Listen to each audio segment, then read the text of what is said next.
sudah menjelang Natal, kita biasanya akan pantau nih seperti apa sih harga pangan di lapangan. Tapi kalau berdasarkan analisa Ega sendiri, seperti apa sih Anda melihat tren pergerakan harga pangan nih jelang Nataru 2025-2026, kemudian kalau dibandingkan secara historis dibandingkan dengan tahun-tahun sebelumnya seperti apa? Oke, kalau kita bandingkan secara historis, sudah umum dan memang sering kita ketahui hari-hari besar ataupun menjelang Natal tahun baru ini biasanya memang akan terjadi lonjakan harga, Mbak, karena memang permintaan yang meningkat untuk hari raya biasanya. Lalu juga kalau di bulan-bulan Desember ini memang cuacanya kan cuaca musim hujan, bahkan kemarin sempat diprediksi akan adanya siklon, lalu puncaknya nanti masih ada sampai Januari, sehingga sebelum ini memang pantauan perkiraan kemungkinan harga yang melonjak itu terjadi karena kan selain mempengaruhi di lahannya langsung yang menggenang, itu juga mempengaruhi untuk distribusinya. Jadi kan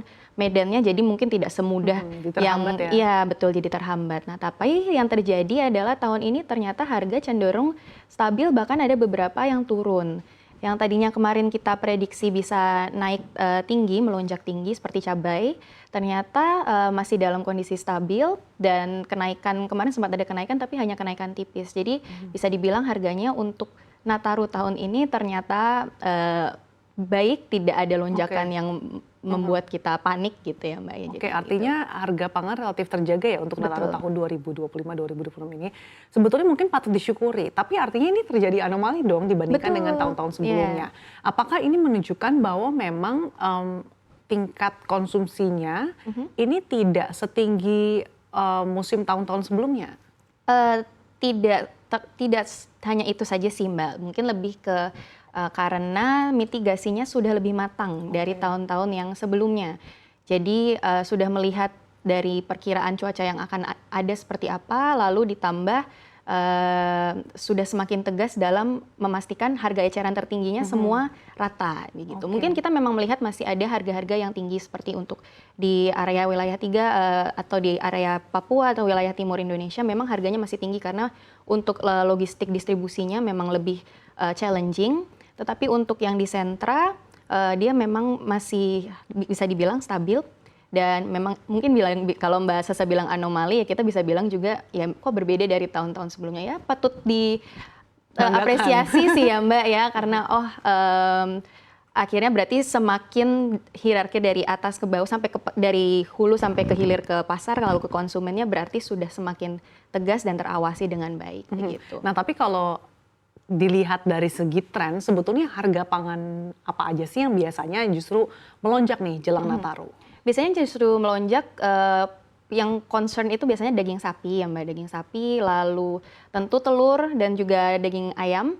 Daging ayam memang ada kenaikan, tetapi tidak yang signifikan sangat tinggi, begitupun dengan telur, karena kita sebetulnya memang telur dan ayam kita itu melimpah kalau untuk per saat ini ya. Lalu biasanya tentu beras, tapi kan kita beras sekarang seperti diketahui memiliki surplus stok berasnya, jadi memang dari kemarin yang menjadi kita deg-degan kan apakah ini bisa didistribusikan on time. Apalagi mengingat kita juga masih harus berfokus juga nih sama saudara-saudara kita yang memang memerlukan bantuan juga kan Mbak. Jadi apakah manpower kita lalu juga peraturan yang menjaga ini apakah cukup baik untuk menjaga agar harga tidak mengalami lonjakan begitu. Nah itu beras, lalu telur dan cabai gitu. Hortikultura, bawang-bawangan biasanya ya mengalami kenaikan tetapi tidak setinggi cabai rawit gitu. Nah sekarang hortikultura kenaikannya tipis, kemarin sempat malah turun harganya, jadi kurang lebih begitu Mbak Sasa. Nah dengan hal-hal yang sudah diantisipasi oleh pemerintah, sebetulnya upaya mitigasi apa saja sih yang sudah dilakukan begitu sehingga kemudian menjelang Nataru yang biasanya secara musiman harganya pada melonjak tapi justru ternyata terpantau relatif stabil. Iya, mungkin kita bisa melihat kalau dari pemerintah pusat ya Mbak ya sudah ditetapkan aturan yang untuk menjaga agar harganya itu tetap stabil, seperti harga eceran tertingginya harus sama. Lalu kalau kita turun lagi ke pemerintah daerahnya, dengan kalau kita melihat hasil akhirnya ya ini harganya masih stabil, berarti terkait logistik dan distribusinya sudah terawasi dengan baik. Dan juga untuk badan-badan seperti Bulog juga itu berarti juga sudah melakukan distribusi juga dengan baik.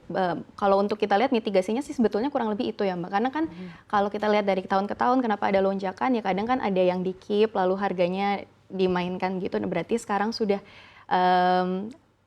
Cukup peraturan yang tindak tegas ya. mengawasi itu sudah cukup tegas, sudah dan juga clear dan merata begitu Mbak Sasa. Nah, salah satu yang disoroti oleh Menteri Pertanian tadi terkait dengan harga minyak goreng juga. Iya, Nah, ini kalau di lapangan sendiri penindakannya sudah sejauh mana sih?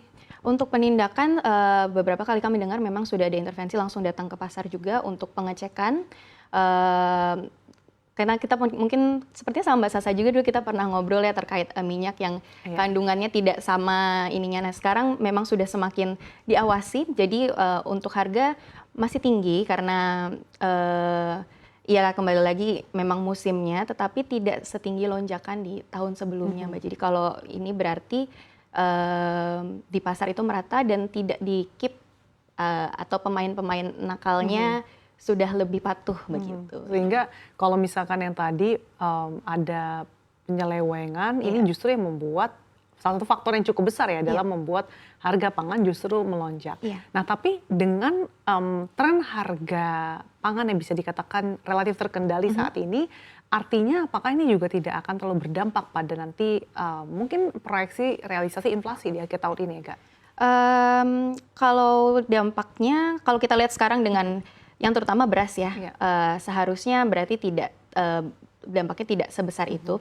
Tetapi mungkin yang agak masih harus kita pikirkan adalah nanti momen setelah libur Nataru ini, karena biasanya justru setelah libur juga masih ada lonjakan susulan. Nah, tapi kalau kita melihat sekarang kembali lagi kita memiliki stok beras yang mencukupi, lalu juga untuk pangan yang lain juga setelah panen walaupun ternyata musim hujan ini yang sudah ada bisa disebar dengan baik, ya berarti seharusnya tidak memberi dampak inflasi yang sangat membuat ya tidak yang signifikan itu ya. Betul. Kalau setelah Nataru biasanya apa sih membuat harga pangan melonjak kalau secara historis? Ya, jadi yang lucu itu terkadang karena sebelumnya ini bahkan di rumah tangga ya Mbak, biasanya kan karena ada mungkin open house atau kebutuhan untuk sehari-hari karena concern, aduh biasanya nanti susah nih nyari ini atau biasanya di rumah pun mengstok Mbak. Jadi banyak stok yang di pasar itu kosong karena diambil untuk persediaan di rumah sebelum hari raya. Nah, biasanya itu salah satu faktor kenapa setelah ini selesai tiba-tiba langsung ada lonjakan begitu. Tapi itu biasanya sifatnya tidak lama, sementara saja dan karena sudah berlangsung kembali seperti sehari-hari ya untuk sistem yang di lapangan dan juga untuk dari hulunya juga begitu. Kalau dari segi produksi di tengah cuaca yang akhir tahun biasanya bisa dikatakan musim hujan gitu ya, musim hujan ini seperti apa trennya? Oke, untuk trennya kalau untuk produksi ya Mbak, mungkin ada sedikit penurunan dibanding sebelum musim hujan yang lalu, tapi secara stok untuk rata-rata karena tidak semuanya terkait musim hujan aja ya Mbak, mungkin untuk beras, untuk hortikultura, untuk cabai rawit kita kita memang sangat bergantung pada cuaca, tetapi kalau kita melihat ke sisi yang protein hewani seperti ayam, lalu juga telur ayam dan daging sapi, kalau cuaca tidak terlalu berdampak, tapi kita melihat kesehatan unggasnya bagaimana sekarang. Nah, untuk saat ini kondisinya baik, untuk sapi memang kita bukan negara yang memiliki sapi yang sangat banyak dibanding kita memiliki ayam itu, tapi dalam kondisi baik, harganya memang ada kenaikan dan itu memang selalu terjadi. Selain itu bahkan yang cukup menarik adalah untuk kedelai, kan kedelai kita masih impor ya Mbak Sasa, tapi harganya masih baik-baik saja untuk saat ini. Jadi untuk kita bicara cuaca yang memang biasanya riskan seperti beras, cabai rawit dan bawang kondisinya aman. Tapi untuk yang untuk protein hewani, untuk ayam dan telur aman, yang memang agak ini adalah sapi seperti biasa seperti itu Mbak. Nah, yang cukup menarik kalau komoditas yang mayoritas kita memang mau tidak mau harus impor begitu ya, kayak gandum. Ini selain gandum ada apa saja? Kemudian tren harganya seperti apa nih jelang Nataru? Oke, kalau untuk gandum kita memang selalu impor ya Mbak ya, karena memang kita bukan negara produsen. Tapi untuk saat ini kemarin kami terakhir mengecek itu harganya globally. Untuk globally harga gandum memang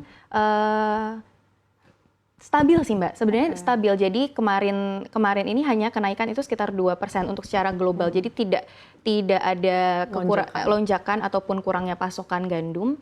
Sehingga itu pun mempengaruhi untuk kita dalam negeri ya Mbak. Itu luasnya lagi kita juga membicarakan tarif dan masuknya juga tidak yang terdampak signifikan juga. Jadi untuk gandum, untuk kedelai kita, lalu mungkin untuk oil di luar CPO kita ya seperti sunflower, lalu ada juga